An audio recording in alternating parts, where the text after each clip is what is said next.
Happy Wednesday, everyone. It's December and practices are still growing, right? People are still getting clients, people still need therapy, and you're still building your business. So, we're going to dive into a topic today that's going to push right into that, and that's going to be how do you get more traffic for the assets that you've created, right? Just how do you get more people paying attention to you and your business? And then some of the extra accoutrements, descriptions, tips, and things that we have as we talk about this concept of traffic as even higher concept than just like direct inquiries or some of those things. Yeah. So, guys, when you're breaking apart what marketing is, you have to consider sort of like from the top to the bottom. Marketing is a big bucket, right? In this bucket, there's the actual attention that you're getting or that you're putting on something. There's people who actually take you up on the attention and decide to take the next step. And then after that very next step, uh, you get people who are actually like inquiring or saying that they're interested in doing something with you after that. So uh, keep in mind, marketing is like several items. You have to get attention. You have to turn attention into some type of action. Usually that's like an opt in to something. And then you turn those opt ins into maybe there's some level of qualification or some level of like next step, right? And so I think what's kind of interesting is if you break it out into a few steps, you start understanding actually what the core components are and what action needs to happen.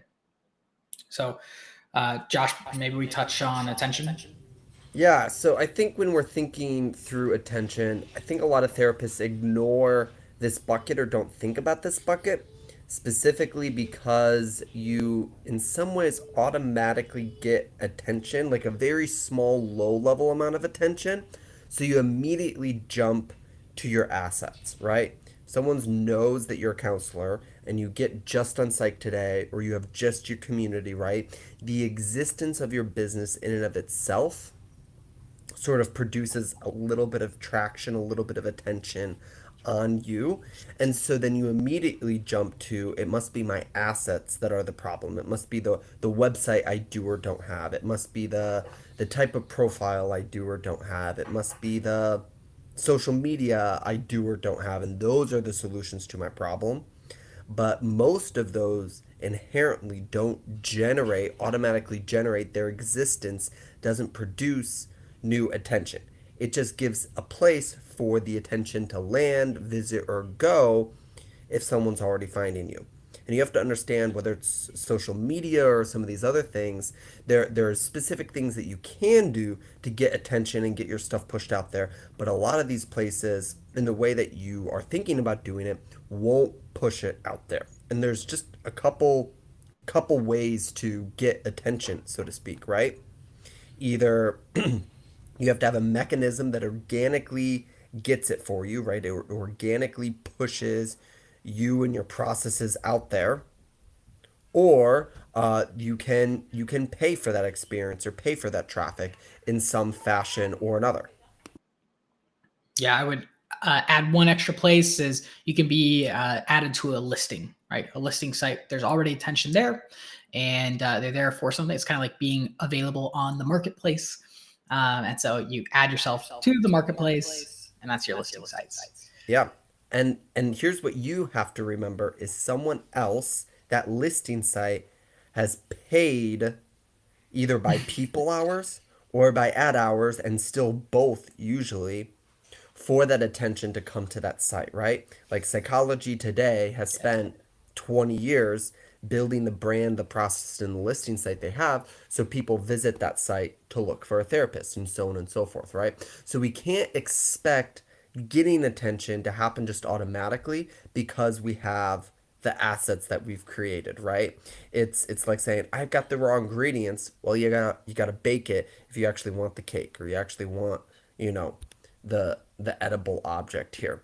And as we look even in December here, I think some of our favorite ways to still get attention, the fastest thing we know to do, short of, and you guys hear this all the time, of just getting on 10, 20, 30 listing sites or whatever it is, right?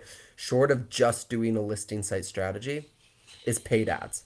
It's usually a 2 to 8 week turnaround if you know what you're doing, or you have some modicum of success to seeing some new clients come back to you from it. It can take longer to make it sustainable. It could take longer, in some various capacities, but like 2 to 6 weeks can be a pretty quick turnaround in seeing some good ads, getting attention, because you're paying for the slots in Google or the slots in Facebook and Instagram. There's a big attention that you're garnering for. Otherwise, there's a bunch of organic methods that we could talk about.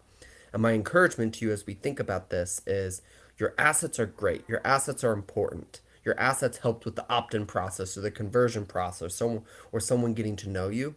But if you aren't spending any time or any money trying to garner more attention for your practice, right? More eyeballs on the assets that you've created, whether that's organic networking or the paid ads or SEO for your website, whatever it is, you're missing a critical mechanism for actually growing your practice. Yeah. So once you've got attention, right? Attention. Once you've got people looking through the windows to see what you got, you're moving them to some type of asset. That's like a website, could be like a job form, it could be a quiz, it could be whatever.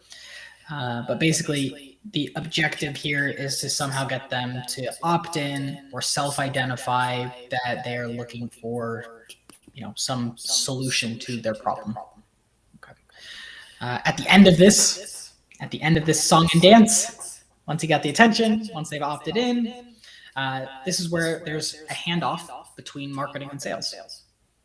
And this handoff between marketing and sales typically goes, I got someone who opted in, they hit my website, they filled out the form, whatever it was. And then you have to go follow up and get a hold of these individuals. No one likes to do follow up until they like to do follow up. But I think what's important to note here is that 90% of people want the layup opportunities, the opportunities that are like calling and trying to get you. They're calling 2 to 3 times. They're making sure that they're on the schedule, that type. Everyone likes those guys. You're going to continue getting those guys, but 80 to 90% of the marketplace doesn't behave like that.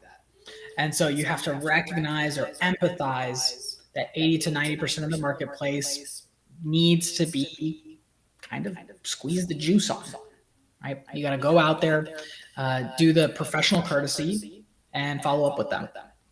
And I'm not talking just once or twice, because people get busy. Obviously, sometimes it only takes once or twice. But for the majority of people, it takes 7 to 13 engagements before you can actually capture their attention, before they maybe save the number in their phone or, finally get back to the text message.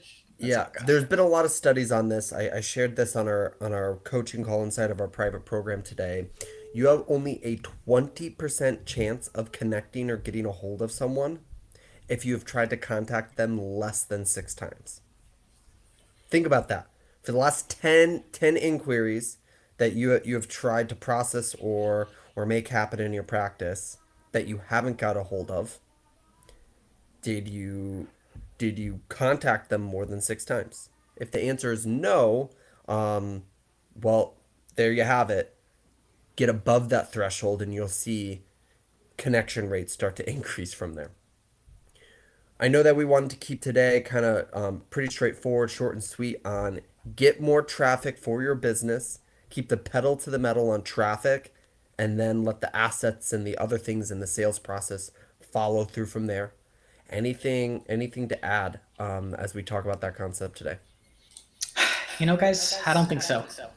It's a very important topic.